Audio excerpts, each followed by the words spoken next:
In terms of adults, we don't have that much experience with long-term use of ketogenic diets. Right. And from the late 1970s, when I started doing research in this, through about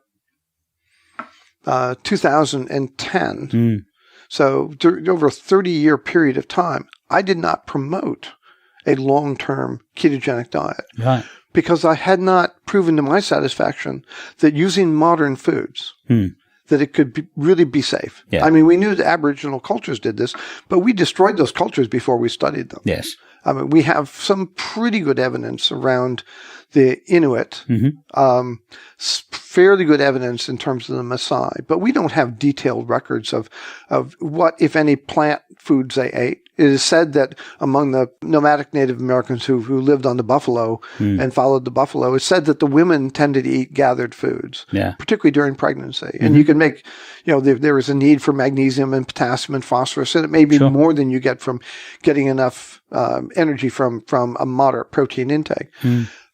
So we didn't know the safety factors. And of course, there's this tremendous fear of fat that we have. And the idea that you feed someone 70 or 80% of their daily energy intake as fat is horrifying to anybody with a basic or advanced nutrition education.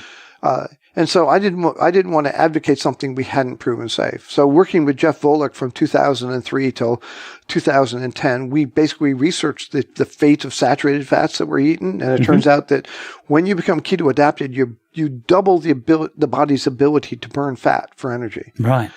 Both at rest and during exercise. Yeah. In highly trained runners who eat a high carbohydrate diet, we found that the highest fat oxidation was less than 1 gram of fat per minute at their peak fat burning during exercise. Yeah. An identical person adapted to the ketogenic diet, not for a few weeks, but for 3 to 6 months or longer. Right. And it takes that long. That keto adapted runner can burn fat at 2 grams per minute. Wow. 1.7 grams per minute, as opposed to 0.7 or 0.8 grams per minute. Right. Racing a 4-cylinder car against an 8-cylinder car, and for fat oxidation, a keto adapted individual is an 8-cylinder engine in terms of fat power, not 4-cylinder engine. Right. So they can use fat much faster, and it turns out that the primary fuels the body likes are saturated and monounsaturates, and the saturates don't build up, even though people eat a lot of them, because they're being burned for fuel on a real-time basis. The tank doesn't overflow with saturates when it's being tapped into as the body's energy, asleep, awake, running, walking, whatever. There's this old adage that you are what you eat, and that's incorrect. The correct way to state that is you are what you save from what you eat. Right. So the people who preach against saturated fat have it half right. That when you take a blood sample from someone and measure how much saturated fat there is in their blood, and then you follow them for a decade and see how many people develop diabetes, heart disease, or die of any cause. Yeah. The higher the saturated fat in the bloodstream, the greater the risk of diabetes, heart disease, and mortality. That's absolutely true. It's been shown in multiple studies in multiple countries.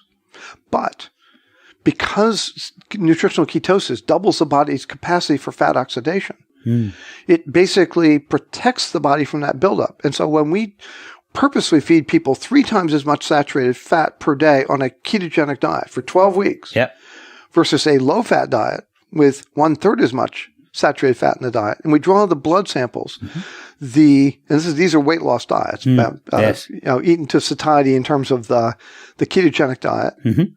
The people on the ketogenic diet actually have lower levels of saturated fat in the blood, despite the fact they're eating 3 times as much. So it completely destroys this concept that you are what you eat.